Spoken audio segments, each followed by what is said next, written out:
नमस्ते। कभी ये सोचा है कि जो नियॉन साइन होते हैं वो हमेशा एक खास लाल नारंगी रंग में ही क्यों चमकते हैं? आज ना हम इसी खूबसूरत से रहस्य से पर्दा उठाने वाले हैं और साथ ही ये भी देखेंगे कि एटम के मॉडल में एक छोटे से बदलाव ने साइंस की एक बहुत बड़ी पहेली को कैसे सुलझा दिया। ये सवाल शायद कई लोगों के मन में आया होगा, है ना? और इसका जवाब वो हमें सीधा एटम के मतलब परमाणु के एकदम सेंटर में ले जाता है। ये जो चमक है ना, ये सिर्फ हमारे शहरों की सड़कों तक ही सीमित नहीं है। असल में ये हर एलिमेंट का, आप कह सकते हैं, उसका अपना एक खास सिग्नेचर है, एक पहचान है जो हमें बहुत दूर सितारों तक में एलिमेंट्स को पहचानने में मदद करती है। देखिए, होता क्या है कि जब किसी गैस से एक बहुत तेज इलेक्ट्रिक करंट पास किया जाता है तो उसके एटम्स एक्साइट हो जाते हैं और इसी वजह से वो चमकने लगते हैं। और कमाल की बात यह है कि हर गैस अपना एक यूनिक, एक अलग ही रंग पैदा करती है। और जब साइंटिस्ट इस लाइट को और करीब से देखते हैं तो उन्हें हर एलिमेंट के लिए एक अनोखा पैटर्न मिलता है। ये बिल्कुल वैसा ही है जैसे किसी इंसान का फिंगरप्रिंट, जो किसी दूसरे से कभी मैच नहीं करता। अच्छा, तो इस पैटर्न को साइंटिफिक भाषा में एमिशन स्पेक्ट्रम या उत्सर्जन स्पेक्ट्रम कहा जाता है। और क्योंकि हर एलिमेंट का स्पेक्ट्रम अलग होता है, ये साइंटिस्ट्स के लिए एक बहुत ही पावरफुल टूल बन जाता है।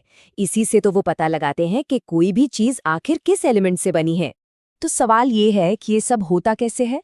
देखिए, सबसे पहले एटम को एनर्जी मिलती है।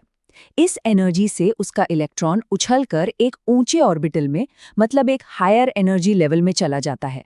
लेकिन ये स्टेट स्टेबल नहीं होती, तो इलेक्ट्रॉन फटाफट वापस अपनी जगह पर गिर जाता है। और बस इसी गिरने के दौरान वो जो एक्स्ट्रा एनर्जी है उसे लाइट के रूप में बाहर निकाल देता है। और सोचिए, ये प्रोसेस अरबों खरबों बार होता है और यही सब मिलकर उस एलिमेंट का खास स्पेक्ट्रम तैयार करता है। अच्छा, तो साल 1913 में एक साइंटिस्ट थे, नील्स बोर। उन्होंने एक ऐसा रेवोल्यूशनरी मॉडल पेश किया जिसने पहली बार ये समझाया कि ये स्पेक्ट्रल लाइंस आखिर बनती क्यों हैं। ये एक बहुत बहुत बड़ी कामयाबी थी। लेकिन कहानी में एक छोटा सा ट्विस्ट था। इसमें एक छोटी सी कमी रह गई थी। बोहर का मॉडल वाकई में एक बहुत बड़ी कामयाबी थी। उन्होंने बताया कि इलेक्ट्रॉन्स कुछ फिक्स्ड एनर्जी वाले रास्तों पर ही घूमते हैं। पर जब साइंटिस्ट्स ने और पावरफुल मशीनों से हाइड्रोजन के स्पेक्ट्रम को और ध्यान से देखा तो उन्हें कुछ ऐसा दिखाई दिया जो बोहर का मॉडल एक्सप्लेन नहीं कर पा रहा था। बोहर के मॉडल के हिसाब से एक लाइन दिखनी चाहिए थी, पर असल में वहां बहुत सारी बारीक लाइनें थी। इसी को कहते हैं फाइन स्ट्रक्चर। और बोहर का मॉडल इस फाइन स्ट्रक्चर को नहीं समझा पा रहा था। मतलब पजल का एक टुकड़ा अभी भी मिसिंग था। और बस यहीं पर कहानी में एंट्री होती है आर्नोल्ड सोमरफेल्ड की। उन्होंने बोहर के मॉडल में दो बहुत ही स्मार्ट, बहुत चालाकी भरे बदलाव किए जिसने इस पूरे पहेली को चुटकियों में सुलझा दिया। सोमरफेल्ड ने एक नया आइडिया दिया।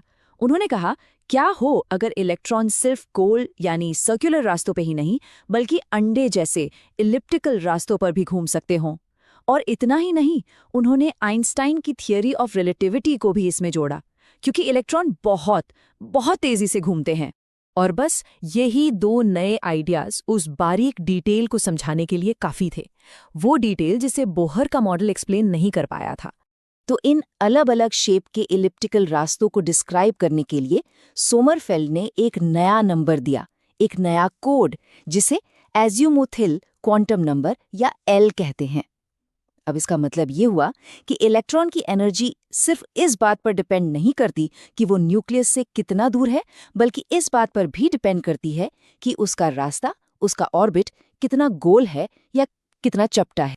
तो चलिए अब इन सारी बातों को जोड़ते हैं और देखते हैं कि इस नए मॉडल ने आखिर उन बारीक स्पेक्ट्रल लाइंस की पहेली को सुलझाया कैसे। अच्छा, इसको ना एक आसान तरीके से समझिए। मान लीजिए बोहर के मॉडल में एक बिल्डिंग की एक मंजिल पर सारे कमरे एक ही साइज के थे, लेकिन सोमरफेल्ड ने बताया कि नहीं, एक ही मंजिल पर कुछ कमरे थोड़े बड़े और कुछ थोड़े छोटे हो सकते हैं। तो जाहिर है, जब इलेक्ट्रॉन इन थोड़े अलग अलग कमरों के बीच कूदेगा तो निकलने वाली लाइट की एनर्जी में भी बहुत मामूली सा, हल्का सा फर्क आ जाएगा। और इसका नतीजा क्या हुआ? नतीजा ये हुआ कि जो पहले एक अकेली सिंगल लाइन दिख रही थी, अब ये पता चला कि वो असल में कई बहुत ही पास पास वाली लाइनों का एक ग्रुप है। और ये थियरी एक्सपेरिमेंट में जो दिख रहा था उससे बिल्कुल परफेक्टली मैच कर गई। तो ये सब जो हमने समझा, ये सिर्फ किताबी बातें नहीं हैं। एटम की ये गहरी समझ हमारे लिए टेक्नोलॉजी के कई नए रास्ते खोलती है।